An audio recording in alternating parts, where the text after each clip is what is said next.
Assalamualaikum warahmatullahi wabarakatuh. Bismillahirrahmanirrahim. Alhamdulillahi rabbil alamin. Wassalatu wassalamu ala sayyidil mursalin wa ala alihi wa sahbihi ajma'in. Rabbi shrah lana sudurana wa yassir lana umurana wa hlul 'uqdatam min alsinatina yafqahu aqwalana. Thabbit aqdamana wa tammin taqsirana ya rabbana rabbal alamin. لا حول ولا قوة إلا بالله العلي العظيم. لا حول ولا قوة إلا بالله. لا حول ولا قوة إلا بالله العلي العظيم. أما بعد. اللهم صل وسلم وبارك على سيدنا محمد وعلى آل سيدنا محمد. أستغفر الله الذي لا إله إلا هو الرحمن الرحيم حي القيوم الذي لا يموت وأتوب إليه. الله اغفر لنا. Alhamdulillah, kita bersyukur kepada Allah Subhanahu wa Ta'ala kerana dapat sama-sama dalam pengajian hadis 40 yang dikarang oleh Imam Nawawi radhiyallahu anhu. Wa nafa'na bi'ulumihi wa ja'alana minal mukhlisina biqira'atih. Jadi sampai pada hadis yang ke-10 daripada Sayyidina Abi Hurairah radhiyallahu anhu qala Rasulullah sallallahu alaihi wasallam, inna Allah ta'ala tayyibun لا يقبل إلا طيبا وإن الله تعالى أمر المؤمنين بما أمر به المرسلين فقال يا أيها الرسل كلوا من الطيبات واعملوا صالحا وقال يا أيها الذين آمنوا كلوا من طيبات ما رزقناكم ثم ذكر الرجل يطيل السفر أشعث أغبر يمد يديه إلى السماء يا رب يا رب ومطعمه حرام ومشربه حرام وملبسه حرام وغذي بالحرام فأنى يستجاب له. رواه مسلم. Itu nas hadis yang dinyatakan oleh Imam Nawawi radhiyallahu anhu. Jadi kita akan baca nas tersebut bersama-sama dengan syarahnya yang ditulis oleh Syekh Muhammad ibn Abdullah al-Jardani radhiyallahu anhu. Nafa'na bi'ulumihi wa ja'alana minal mukhlisina biqira'atih. Jadi daripada Sayyidina Abu Hurairah, jadi kita dah pada hadis yang lalu kita dah bincangkan tentang riwayat hidup Sayyidina Abu Hurairah. Sesungguhnya Rasulullah sallallahu alaihi wasallam bersabda, inna Allah ta'ala tayyibun. Sesungguhnya Allah Subhanahu wa ta'ala tayyibun. Dan lafaz tayyib ni kalau kita terjemah dalam bahasa Melayu maknanya baik. Tapi yang dimaksudkan dengan tayyib apabila disandarkan kepada Allah Subhanahu wa Ta'ala, maknanya munazzahun 'anil naqais. Maha suci Allah Subhanahu wa Ta'ala daripada segala sifat kekurangan. Wa muqaddas, dan maha suci 'anil afat, daripada segala kerosakan, wal 'uyub, dan segala aib. Dan itu ialah sifat Allah Subhanahu wa Ta'ala maha suci. La yuqbalu, maka Allah Subhanahu wa Ta'ala tidak menerima illa tayyiban, melainkan perkara yang baik sahaja. Dan syarah nyatakan bahawa Allah Subhanahu wa Ta'ala tidak menerima daripada perkataan hamba, daripada amalan hamba, daripada harta hamba tersebut, melainkan perkara-perkara yang tayyiban, yang baik sahaja. Jadi dimaksudkan dengan tayyiban tadi khalian, yang tidak mempunyai kaitan dengan al-mufsidat wal muharramat, daripada perkara-perkara yang merosakkan dan daripada perkara-perkara yang diharamkan oleh Allah Subhanahu wa Ta'ala. Jadi sebagai contohnya penulis syarah berkata, Allah Subhanahu wa Ta'ala berfirman, ilaihi yas'adul kalimut tayyib. Hanya kepada Allah lah segala ucapan-ucapan yang baik naik kepadanya. Jadi penulis ni nak bawa contoh kepada kita, bagaimanakah makna Allah Ta'ala tadi hanya menerima perkara yang baik. Di dalam Quran dan ayat yang lain, Allah berkata, ucapan-ucapan yang baik, hanya itu sajalah yang diterima oleh Allah Subhanahu wa Ta'ala. Jadi sebagai contoh ungkapan yang baik tadi ialah lafaz La ilaha illallah. Wal amalus salihu yarfa'uhu. Dan Allah Subhanahu wa Ta'ala hanya mengangkat agar dihadapkan kepadanya al-amalus salih, amalan-amalan yang soleh sahaja. Dan dalam ayat yang lain, Allah Subhanahu wa Ta'ala berkata, faman kana yarju liqa'a rabbih falyamal 'amalan salihah. Siapa yang berharap untuk bertemu dengan Tuhannya, maka hendaklah dia tadi beramal dengan amalan yang soleh. Jadi maksudkan dengan amalan soleh tadi ialah amalan yang baik. Maksudnya dengan amalan yang baik tadi barulah diterima di sisi Allah. Apabila Allah menerimanya, barulah ada harapan orang tersebut untuk bertemu dengan Allah dan dekat kepadanya. Dan waqala azza wa jalla, dan Allah Subhanahu wa taala berfirman, wala tayammamul khabitha minhu tunfiqun. Jangan sekali-kali kamu mencari harta-harta yang jahat, yang haram, tunfiquna minhu, lalu kamu bersedekahkan harta tersebut. Dan dalam syarah nyatakan diriwayatkan daripada Sayyidina Ibnu Abbas radhiyallahu anhuma, sesungguhnya dia berkata, siapa yang mencari harta yang haram, maksudnya dia mendapatkan harta yang haram, kemudian dia bersedekah dengan harta tersebut, nescaya tidak diterima daripadanya amalan tadi. Dan daripada Sayyidina Abu Hurairah radhiyallahu anhu, dia meriwayatkan daripada Nabi Muhammad SAW, siapa yang mencari harta yang haram, lalu dia tidak mensedekahkan harta tersebut, maka dia tidak diberi ganjaran di sisi Allah. Bahkan dosa tadi kekal ke atas dirinya. Dan Sufyan As-Sawri radhiyallahu anhu berkata, siapa yang membelanjakan harta yang haram, sedekahkan harta yang haram pada ketaatan Allah Subhanahu wa taala, seolah-olah kana, maka orang tadi seolah-olah tahharal baula as-sawba bil baul. Dia tadi membasuh bajunya dengan air kencing. Maksudnya tak terhasil pembersihan dia. Di dalam syarah dinyatakan dimakruhkan. Itu perkara pertama. Maksudnya perkara yang haram sekiranya kita sedekahkan tidak diterima. Tapi sekiranya perkara tadi tidak haram tetapi ada syubhat ataupun benda dia tidak sempurna, tidak elok, maka dinyatakan dalam syarah yukrahut tasadduqu. Dimakruhkan seseorang tadi bersedekah dengan perkara-perkara yang ada syubhat. Maksudnya harta yang bercampur dengan harta halal bercampur dengan harta yang haram, maka digunakan harta tersebut untuk bersedekah, maka hukumnya makruh. Dan begitu juga makruh mensedekahkan makanan-makanan yang telah rosak ataupun yang lama. Jadi sebagaimana Allah Subhanahu wa taala berfirman, lan tanalul birra hatta tunfiqu mimma tuhibbun. Kamu tidak akan mendapat pahala yang sempurna. Al-birra tadi disyarahkan sebagai as-sawab al-kamil. Pahala yang sempurna sehinggalah kamu tadi menginfakkan perkara yang kamu cintai. Maksudnya kamu bersedekah dengan harta yang paling kamu sayang. Maka oleh sebab itulah Sayyidina Abdullah bin Umar radhiyallahu anhuma, dia suka bersedekah dengan manisan. Dan dia berkata, kenapa orang bertanya kenapa kamu suka bersedekah dengan manisan? Dia kata, inni uhibbuhu, kerana aku amat suka kepada makanan tersebut. Jadi itu rangkap pertama daripada hadis tadi. Kita sambung seterusnya. Nabi Muhammad SAW bersabda, wa inna Allah ta'ala amara al-mu'minin. Sesungguhnya Allah Subhanahu wa taala memerintahkan orang-orang beriman bima amara bihil mursalin, dengan perkara yang Allah perintahkan dengan perkara tersebut nabi-nabi dan rasul. Dan syarah menyatakan bahawa Allah Subhanahu wa taala memberi arahan yang sama antara nabi dan rasul dan antara umatnya biwujubi aklil halal, maksudnya dengan kewajipan untuk makan makanan yang halal. Maksudnya kita faham daripada situ, sekiranya kita ingin bersama-sama dengan Nabi dan Rasul, dihimpunkan di dunia dan di akhirat, dihimpunkan dengan pewaris mereka di dunia dan di akhirat, maka kita mesti ada sifat persamaan. Kerana dengan sifat persamaan tadilah kita akan didekatkan dengan orang yang sama sifat dengan kita. Jadi apakah sifat yang asas yang ada pada Nabi-Nabi dan Rasul dan pewaris mereka? Ialah aklul halal, makan benda-benda yang halal. Kemudian Nabi SAW membawakan ayat Quran. Faqala ta'ala, maka Allah Subhanahu wa taala bersabda, ya ayyuhar rusul, wahai rasul-rasul, kulu minat tayyibat, makanlah perkara-perkara yang halal, wa'amalu salihah, dan beramal dengan amalan salih. Itu arahan daripada Allah kepada Nabi-Nabi dan Rasul. Waqala ta'ala, dan Allah Subhanahu wa taala berfirman, ya ayyuhallazina amanu, kulu min tayyibati ma razaqnakum.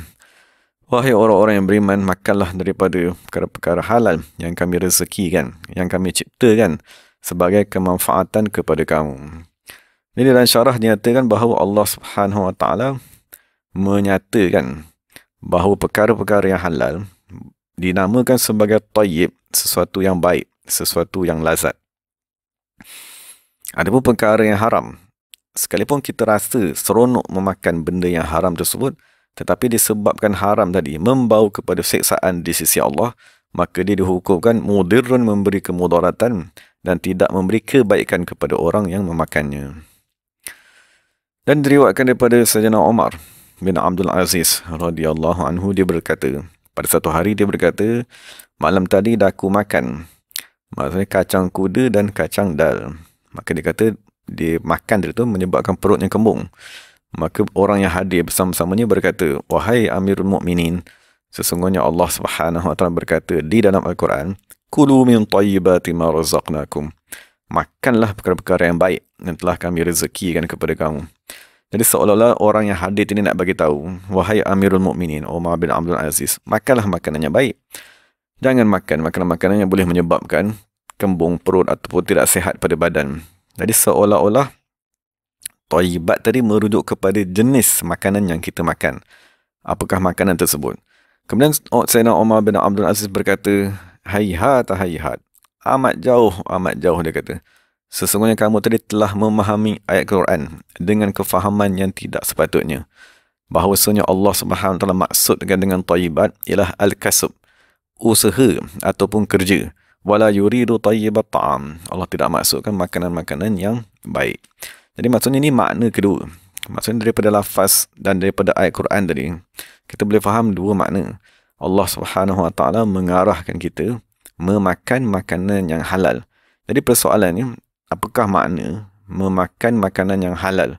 Maka di situ ada dua pendapat ulama. Pendapat pertama, yang dimaksudkan dengan halal ialah perkara yang dihalalkan untuk kita makan. Seperti makanan-makanan seperti daging, binatang ternakan dan seumpamanya. Jadi lawan kepada halal tersebut ialah perkara yang diharamkan seperti daging khinzir, perkara yang tidak sembelih dengan nama Allah, arak dan seumpamanya. Perkara yang haram pada diri perkara tersebut. Itu makna pertama. Maksudnya jadi hendaklah kita berhati-hati apabila kita ingin makan seperti daging seumpamanya, kita kena pastikan disembelih dengan cara yang sah. Dan yang keduanya, apabila kita ingin makan makanan-makanan yang lain, maka pastikan makanan tersebut tidak dicampur dengan benda yang diharamkan seperti khinzir dan seumpamanya. Itu makna pertama, perkara yang haram. Maksudnya makanan yang haram li zatihi, daripada sudut diri makanan itu sendiri haram. Jadi yang nak diajarkan kepada kita daripada lafaz Sayyidina Umar bin Abdul Aziz tadi, ada perkara yang makanan yang haram tetapi li ghairihi, kerana sebabnya lain. Seperti nasi. Nasi adalah makanan yang halal. Tapi apabila nasi tadi kita beli dengan sumber yang haram, maka nasi tersebut dihukumkan sebagai makanan yang haram. Diri nasi itu tidak haram, tetapi apabila dibeli dengan hasil daripada riba, kan dibeli daripada wang judi, dibeli daripada sumber gaji daripada syarikat yang menjual benda-benda yang haram, maka diri makanan tadi itu dihukumkan haram li ghairihi, haram disebabkan oleh usaha tadi ataupun disebabkan oleh kerja yang dibuat oleh seseorang. Jadi itu yang dimaksudkan oleh Sayyidina Umar bin Abdul Aziz radhiyallahu anhu. Maka dinyatakan dalam syarah, sesungguhnya perkara yang paling afdal yang dimakan oleh manusia ialah usaha, hasil titik peluhnya daripada pertanian. Kerana hasil pertanian aqrabu ila tawakkul, lebih dekat kepada bertawakal kepada Allah. Maksudnya kita apabila kita bercucuk tanam, memang kita tanam, lepas itu kita tunggu. Allah Ta'ala lah yang buat semuanya, menumbuhkan tumbuh-tumbuhan, mengeluarkan buah-buahan dan seumpamanya. Itu pertama, dia kata kerja yang paling afdal. Kemudian kerja kedua ialah pertukangan, kerana pertukangan ini menggunakan tulang 4 karat. Kemudian ketiga dia kata perniagaan, kerana sahabat radhiyallahu anhum mereka tadi banyak menumpukan kepada perniagaan. Jadi itu ialah maksud kerja-kerja yang dituntut ke atas seseorang, dan melakkanlah kerja yang diharamkan. Kerana kerja tadi apabila diharamkan, dia akan mendatangkan harta yang diharamkan, duit yang diharamkan, dan dibeli dengannya makanan. Maka makanan tadi dihukumkan sebagai khabith, kan, makanan yang jahat. Dan nyatakan dalam syarah ni haram seseorang tadi memakan apa saja yang memudaratkan badan ataupun akalnya, seperti racun, dan seperti arak dan seumpamanya, dan antaranya seperti dadah, benda-benda yang boleh menghilangkan akal. Kemudian dinyatakan dalam syarah, disunatkan setelah kita dah bincang dari makan makanan yang halal, maka disunatkan kita tadi makan makanan-makanan yang halal dalam keadaan sederhana. Kerana itu Dia kata disunatkan untuk kita tadi meninggalkan bermewah-mewah dalam makanan-makanan yang harus. Kerana perkara tadi, maksudnya makan mewah, makan membazir, makan dengan hidangan yang amat banyak tadi, laysa min akhlaqis salaf, bukan daripada akhlak orang-orang salaf.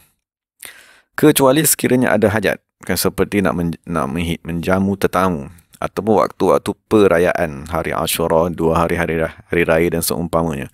Dan jangan sekali-kali kita niatkan apabila kita menghidangkan makanan yang banyak kepada tetamu, jangan sekali-kali kita meniatkan bermegah-megah ataupun bersaing. Bahkan kita niatlah untuk menggembirakan tetamu, menggembirakan keluarga dan seumpamanya.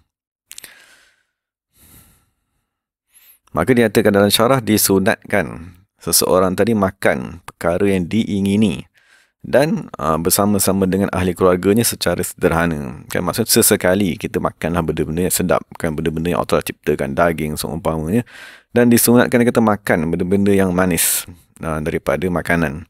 Dan disunatkan makan beramai-ramai, maksudnya banyak, ramai orang yang makan bersama-sama. Dan disunatkan memuji Allah Subhanahu Wa Taala, maksudnya baca alhamdulillah setelah kita tadi selesai makan dan minum. Dan diriwayatkan daripada Syekh Abu Sulaiman Ad-Darani radhiyallahu anhu yang meninggal dunia pada tahun 215 Hijrah. Jadi Syekh Abu Sulaiman berkata, makan perkara-perkara yang baik, maksudnya makan makanan-makanan yang lazat, yang kita suka, akan mendatangkan rasa redha kepada Allah Subhanahu Wa Taala. Dan kesempurnaan makanan-makanan yang baik tadi apabila kita minum air yang sejuk. Selepas kita makan, kita minum air sejuk, bukan air ais yang amat sejuk tu, maksudnya air yang tidak panas. Dan kemudian kita basuh tangan kita dengan air yang suam. Iaitu kesempurnaan makan, merasai nikmat Allah Subhanahu Wa Taala. Dan Syekh Abu Hasan Syazili radhiyallahu anhu yang meninggal dunia pada tahun 656 Hijrah, dia berkata, maksudnya Syekh dia berkata kepada dia, wahai anak muridku, sejukkanlah air. Maksudnya air itu jangan panas, kan, maksudnya kita buat air tu biarlah air tadi ada sejuk sikit. Kerana guru dia berkata, sesungguhnya hamba apabila dia minum air yang panas dan dia berkata alhamdulillah, maka dia kata alhamdulillah tadi dalam keadaan terpaksa. Itu salah satu nasihat daripada guru kepada muridnya. Dan diriwayatkan bahawa sesungguhnya seseorang diberi pahala sekiranya dia makan makanan-makanan yang baik, makanan-makanan yang elok, yang berkhasiat, dan dia niatkan untuk mendapat tenaga untuk mentaati Allah dan menjaga dirinya. Berbeza sekiranya kita hanya makan kerana nafsu, makan kerana bermewah-mewah, maka perkara tersebut tidak diberi pahala. Jadi setelah habis perbincangan tentang adab makan dan perkara yang dituntut, maka Nabi SAW menyambung hadisnya, summa zakara. Kemudian Nabi SAW menyebut ar-rajula, seorang manusia, yutilus safara, orang tersebut bermusafir dengan perjalanan yang jauh. Maksudnya perjalanan musafir untuk mentaati Allah, seperti haji, seperti berjihad, berperang, atau musafir untuk silaturahim. Disebabkan perjalanan terjauh, maka dia tadi ash'asa. Jadi ash'asa adalah syarah dinyatakan maksudnya orang tadi badannya berdaki, kan, rambutnya kusut masai, dalam kerana perjalanannya amat jauh tadi. Aghwara, maksudnya berdebu badan-badannya dan baju-bajunya, sehingga warna bajunya pun daripada putih tadi berubah. Kemudian orang tadi yamuddu yadayhi ila sama, maksudnya dia tadi mengangkat tangannya kepada langit. Kemudian dia berkata, ya Rabbi, wahai Allah, kurniakanlah daku perkara tersebut. Ya Rabbi, wahai Allah, kurniakanlah daku perkara, atau menjauhkan daripada daku mudarat tersebut. Jadi Nabi kata, orang ni dalam keadaan musafir, dalam keadaan sedemikian, dia berdoa, tapi dalam keadaan mat'amuhu, makanannya haram, wa mashrabuhu, dan minumannya haram, wa malbasuhu, dan pakaiannya haram, wa ghuzziya, dan dia tadi dibesarkan dengan makanan yang haram juga. Maka Nabi SAW berkata, fa'anna, maka bagaimanakah yustajabu, akan diperkenankan lahu bagi orang tersebut. Jadi ini penutup kepada perenggan hadis tadi. Maksudnya setelah Nabi SAW memberitahu kewajipan memakan makanan yang halal, jadi dinyatakan apakah faedah kita tadi memakan, menjaga makanan yang halal. Faedahnya ialah supaya seseorang tadi dimustajabkan doa. Dan apakah kepentingan mustajab doa tadi? Kerana istighfar ialah doa. Nabi SAW bersabda, sebaik-baik zikir ialah Alhamdulillah dan sebaik-baik doa ialah Astaghfirullah. Jadi Astaghfirullah tadi ialah kita berdoa memohon ampun agar kita boleh masuk di dalam sirat mustaqim.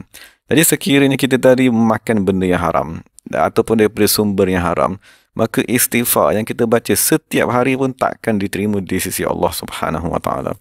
Cuma dalam hadis ni Nabi SAW bagi tahu, orang yang sedang berdoa ni, dia ada 4 sifat yang sepatutnya doanya diterima di sisi Allah. Pertama sekali ialah orang yang berdoa dalam keadaan musafir.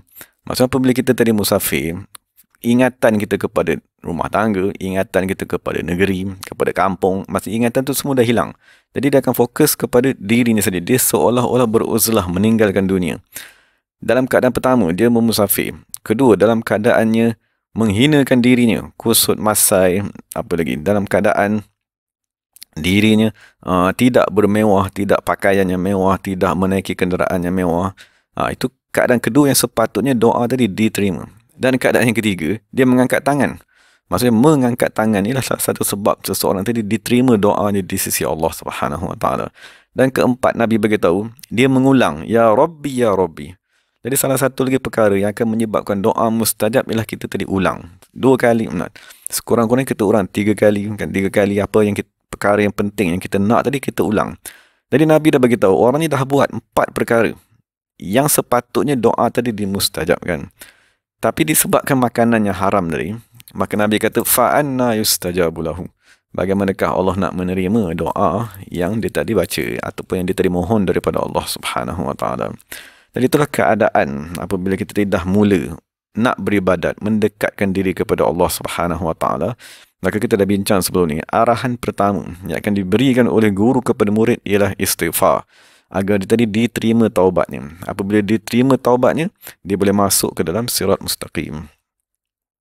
Jadi pantang ataupun adab yang paling penting sekali di awal perjalanan kepada Allah Subhanahu Wa Taala ialah menjaga makanan. Kan pastikan makanan yang kita makan tadi ialah sumbernya halal. Dan yang kedua, diri makanan itu sendiri, zat makanan itu sendiri ialah makanan yang halal. Dan yang penting juga ditambah bahawa hendaklah penyediaan makanan tadi tu. Maksudnya makanan tadi dah dibeli dengan sumber yang halal. Dan makanan tadi ialah makanan yang dihalalkan di dalam agama Islam. Dan yang ketiga yang kita kena ambil perhatian ialah penyediaan. Pastikan yang menyediakan makanan tadi ialah orang yang beriman. Ialah orang yang tidak lalai. Kerana orang yang tidak fasik. Kerana orang yang beragama Islam. Kerana dikhawatiri apabila seseorang yang masak makanan tadi dalam keadaan lalai, dalam keadaan bukan beragama Islam, maka segala sifat orang yang masak tidak akan masuk ke dalam makanan tersebut. Dan apa masuk ke dalam makanan dan seseorang tadi makan, maka akan menyebabkan keras hati dan rosak hati orang yang memakannya. Kemudian kita sambung dalam syarah daripada Imam Wahab bin Munabbih radhiyallahu anhu, dia berkata, sesungguhnya telah diriwayatkan kepadaku Sayyidina Musa, Nabi Musa alaihi salatu wassalam. Maksudnya Imam Wahab bin Munabbih ni dia meninggal dunia pada tahun 114 Hijrah. Dia antara tabi'in yang banyak meriwayatkan kisah-kisah Bani Israel. Jadi dia menceritakan bahawa sesungguhnya Nabi Musa satu ketika berjalan melintas di sebelah seseorang yang berdiri berdoa, bersungguh-sungguh merendahkan diri dan berdoa dalam masa yang panjang. Kemudian Nabi Musa pun memandang kepada orang tersebut. Kemudian Nabi Musa berkata, wahai Allah Subhanahu Wa Taala, mengapakah kamu tidak memperkenankan doa hamba-Mu ini? Maka Allah mewahyukan kepada Nabi Musa, wahai Musa, sesungguhnya sekiranya orang tadi menangis sehingga dirinya binasa. Maksud kalau dia menangis sampai mati sekalipun, dan kalau dia mengangkat tangannya sehingga sampai kepada langit tadi, sampai kepada bumbung langit sekalipun, nescaya aku tidak akan memperkenankan doanya. Maka Nabi Musa bertanya, wahai Allah, mengapakah sedemikian? Maka Allah Subhanahu Wa Taala menjawab, li'anna fi batnihil haram. Kerana dalam perutnya ada makanan yang haram. Wa ala zahrihil haram. Di atas belakang badannya ada pakaian yang haram. Wa fi baitihil haram. Dalam rumah ada benda-benda haram yang disimpan. Dan diriwayatkan daripada Sayyidina Sa'ad bin Abi Waqqas radhiyallahu anhu, dia berkata, wahai Rasulullah SAW, doalah, pohonlah daripada Allah agar menjadikan daku orang yang mustajab doanya. Maka Nabi SAW bersabda, atib mat'amak. Maksudnya jadikanlah makanan kamu tadi ialah makanan-makanan yang halal. Pastikan apa saja yang kamu makan tadi halal. Diri makanan itu halal dan sumbernya halal. takun mustajabad da'wati, nescaya kamu akan menjadi manusia yang dimustajabkan doa. Kemudian Nabi berkata, demi Allah yang diriku berada di dalam genggaman ni, sesungguhnya manusia tadi mencampakkan satu suapan yang haram ke dalam perutnya, maka Allah Subhanahu wa taala tidak menerima amalannya selama 40 hari. Dan mana-mana hamba yang dagingnya tumbuh daripada sumber yang haram, maka neraka lebih layak bagi orang tersebut. Dan sebahagian ulama salaf berkata, jangan sekali-kali kamu merasakan perkenan daripada Allah tadi lambat. Kerana sebenarnya kamu telah menutup jalan-jalan doa tersebut dengan maksiat. Maksudnya disebabkan maksiat kita, maka Allah tidak memperkenankan doa. Jadi jangan kita marah kepada Allah kenapa tak perkenankan doa kita. Kita hendaklah melihat diri kita yang tidak meninggalkan dosa tadi. Dan dihikayatkan daripada Sayyidina Ibrahim bin Adham radhiyallahu anhu, kan satu ketika dia berjalan di pasar Basrah, maka manusia pun datang berkerumun, berhimpun di sisinya. Maka mereka berkata, wahai Abu Ishaq, itu nama panggilan kepada Syekh Ibrahim, mengapakah kami tadi berdoa tetapi Allah Subhanahu wa taala tidak memperkenankan kepada kami? Maka Syekh Ibrahim berkata, kerana hati kamu mati. Ini jawapannya lah. Maksudnya orang mati berdoa macam mana nak diterima. Tadi dia kata, kenapakah hati kamu tadi mati? Jadi dia bagi tahu 10 perkara yang menyebabkan hati kamu tadi mati. Pertamanya ialah kamu mengenal Allah tetapi kamu tidak menunaikan haknya. Kamu mendakwa mencintai Rasulullah sallallahu alaihi wasallam tapi kamu meninggalkan sunnahnya. Kamu membaca Al-Quran, kamu tidak mengamalkan Quran tersebut. Kamu makan nikmat Allah, kamu tidak menunaikan hak kesyukurannya. Kamu berkata syaitan ialah musuh kamu, tapi kamu tidak melawan syaitan tersebut. Kamu berkata syurga ialah hak benar, tapi kamu tidak beramal untuk dikurniakan dengan syurga. Kamu berkata neraka tadi ialah benar, tetapi kamu tidak lari daripada neraka tersebut. Kamu berkata sesungguhnya kematian tadi hak benar, tetapi kamu tidak bersedia untuk mati. Dan kamu bangun daripada tidur, kamu menyibukkan diri kamu dengan menceritakan tentang aib-aib manusia, kesalahan manusia, masalah manusia. Wa nasitum uyubakum, dan kamu lupa aib diri kamu sendiri. Dan terakhir sekali, kamu mengebumikan orang-orang yang mati dari kalangan kamu. Walam ta'tabiru bihim, tapi kamu tak mengambil pengajaran daripada kamu mengebumikan orang yang telah mati tadi. Jadi itu 10 perkara yang dinyatakan oleh Syekh Ibrahim Adham yang menyebabkan doa manusia tidak dimustajabkan. Dan dalam syarah dinyatakan sebagai penutupnya, dia kata, ketahuilah, sesungguhnya hadis yang sedang kita baca ni ialah hadis-hadis yang menjadi kaedah yang penting dan asas dalam hukum di dalam agama Islam. Cuma dia kata tiada dalam hadis ni yang menunjukkan bahawa semestinya orang yang maksiat tadi tidak dimustajabkan langsung doanya. Maksudnya secara umumnya apabila kita menderhakai Allah, doa tidak akan dimustajabkan. Cuma ada keadaan-keadaan tertentu yang khusus yang Allah Ta'ala memperkenankan juga doa tersebut. Bahkan dia kata kadang-kadang Allah memperkenankan juga doa orang-orang kafir. Sebagaimana diriwayatkan, dia kata ada satu kisah kapal-kapal tentera salib datang meminta air daripada orang Islam. Lalu orang Islam tadi tidak memberikan air tersebut. Jadi apabila tentera kafir tadi, tentera salib hampir binasa, mereka membuka kitab-kitab Injil mereka dan mereka tadi memohon daripada Allah dengan doa. Lalu Allah Subhanahu wa taala menurunkan hujan. Jadi apabila orang Islam melihat perkara tersebut, mereka membuka Al-Quran dan mereka berdoa agar Allah Subhanahu wa taala membinasakan tentera salib tersebut. Maka Allah Subhanahu wa taala menurunkan angin, menghantar angin, lalu menghancurkan kapal-kapal mereka dan membinasakannya. Dan diriwayatkan dari sesungguhnya Nabi Musa alaihi salatu wassalam, dia berkata, wahai Allah Subhanahu wa taala, sekiranya orang berpuasa berdoa, orang sembahyang berdoa, orang yang berjihad berperang di jalan Allah Subhanahu berdoa, famaza tujibuhum, maka bagaimanakah kamu menjawab ataupun menyahut doa mereka? Allah Subhanahu wa taala berkata, aqulu labbaika, Allah berkata labbaika, maksudnya aku menyahut seruanmu, aku menyahut seruanmu. Kemudian Nabi Musa berkata pula, wahai Allah Subhanahu wa taala, sekiranya orang bermaksiat berdoa pula, orang maksiat berdoa, maka apakah yang akan kamu jawab? Maka Allah berkata, aku akan berkata, labbaika labbaika labbaika. Maksudnya Allah akan menyahut seruan ahli maksiat tadi 3 kali. Maka Nabi Musa pun bertanya, wahai Allah, mengapakah kamu menjawab ataupun menyahut seruan mereka dengan 3 kali? Maka Allah Subhanahu wa taala berkata, li'annahu i'tamada ala karami wa ghairuhu i'tamada ala amalihi. Kerana orang maksiat, apabila dia tadi menyebut nama Allah, berdoa, dia tak ada bergantung kepada amalannya. Maksudnya dia tahu, aku ni orang jahat, aku ni tak ada amalan. Apabila aku memohon daripada Allah, Allah akan memperkenankan dengan semata-mata sifat rahmat dan kemurahan Allah SWT.